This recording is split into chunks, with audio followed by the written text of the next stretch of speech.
રાજુભાઈ ને એકને આવો બનાવ થયો છે એવું નથી હો.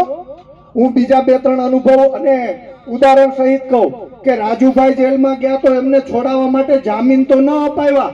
એવા વિસાવદરના અનુભવ કહું કે વિસાવદર પોલીસ સ્ટેશનની અંદર જ્યારે બબાલ થઈ અનાજ કૌભાંડ દરમિયાન, ત્યારે એ કૌભાંડ દરમિયાન જે કોઈ લોકોએ, વેપારીઓએ ફેસબુકમાં અને સોશિયલ મીડિયામાં પોસ્ટમાં કોમેન્ટ કરેલી હતી અને એ લોકોની જ્યારે ધરપકડ થાય છે, 10-10, 15-15 દિવસ સુધી એ લોકોને જેલમાં રહેવું પડે છે, ત્યાં પણ એ વ્યક્તિ એમને બચાવવા માટે કે એમના જામીન કરાવવા માટે નથી જઈ શકતા.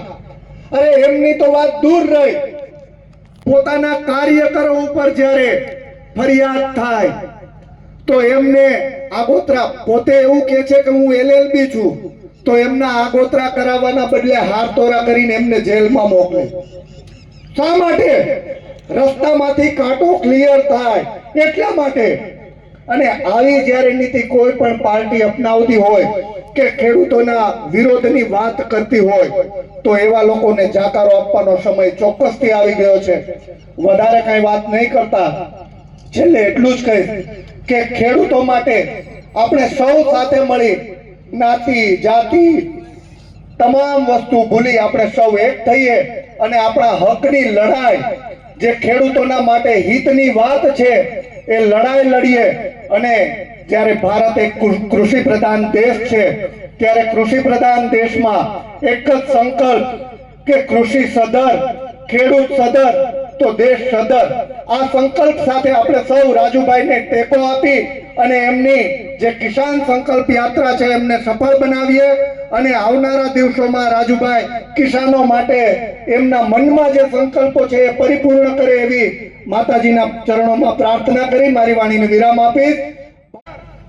મોટી સંખ્યામાં ખેડૂતો ઉપસ્થિત રહ્યા ને એ સ્વયંભૂ રહ્યા. આ સૌથી મોટી મહત્વની વાત છે. અહીંયા બાર રોડ પર જે ગાડીઓ પાર્કિંગ થઈ છે, દૂર દૂરથી સમય પોતાનો ખર્ચી અને ખેડૂતો આવ્યા છે. માતાઓ બહેનો પણ અહીંયા મોટી સંખ્યામાં ઉપસ્થિત છે, ત્યારે એમનું પણ સ્વાગત કરીએ. આ તકે મહત્વની વાત કે ખેડૂત સંકલ્પ યાત્રાની શરૂઆત શા માટે થઈ?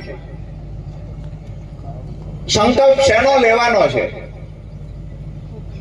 તો ગુજરાતમાં હાલ બિન રાજકીય રીતે ખેડૂતો માટે લડતા સંગઠનો ખરા, પણ આખા ગુજરાતમાં જેનો વ્યાપ હોય એવા સંગઠનો ગણ્યા ગાંઠ્યા રહ્યા છે. રાજકીય પાર્ટીઓ ખેડૂત સંગઠનને ખાઈ જવાનું કામ કરે છે. કોઈ ખેડૂત આગેવાન બહાર આવ્યો, ખબર પડે કે ખેડૂતોનો પ્રેમ મળી રહ્યો છે, ખેડૂતો આ આગેવાનની સાથે જશે, આવી જ્યારે ખબર પડે ત્યારે રાજકીય પાર્ટીઓ એક થઈ અને ખેડૂત નેતા અને ખેડૂતો વચ્ચે દિવાલ ઊભી કરવાનું કામ કરે છે ને એમે હળદરની ઘટના પછી જોયું છે. દોસ્તો, મહત્વની વાત એ છે કે સંકલ્પ શેનો કરવા નીકળ્યા છીએ? તો રાજુ કરપડાએ જોયું છે કે મારા ખેડૂતોને દેવામાંથી કેમ બહાર કાઢી શકાય. છેલ્લા 8 વર્ષથી ખેડૂતો માટેની લડાઈ લડતો આવ્યો છું અને કાયમ માટે જ્યારે જરૂર પડશે ને ત્યારે ખેડૂતોની વચ્ચે ઊભો રહેવાનો છું. છેલ્લા 8 વર્ષથી લડ્યા, 5 વર્ષ આમ આદમી પાર્ટીમાં રહીને પણ ખેડૂતો માટે કામ કર્યું. જ્યારે જ્યારે જરૂર પડી છે ત્યારે ખેડૂતોએ બોલાવ્યા છે, ત્યારે ખેડૂતોની વચ્ચે રહ્યા છે. અનેક એવા ખેડૂતોના લાભ અપાવવાની વાત હોય તો રાજકીય પાર્ટીના પ્લેટફોર્મ પર હતો એના કરતા પણ વધારે લાભ અપાવી શક્યો છું જ્યારે બિન રાજકીય લડાઈ લડતો હતો.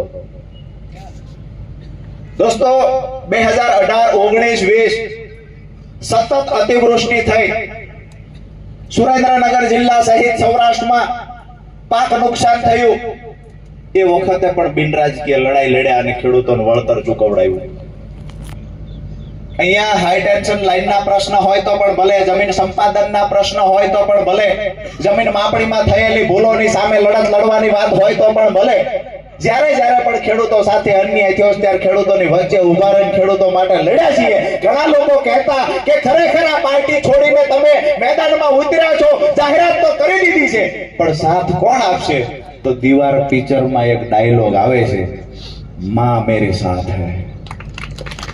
હું અહીંયા કહું છું, મારી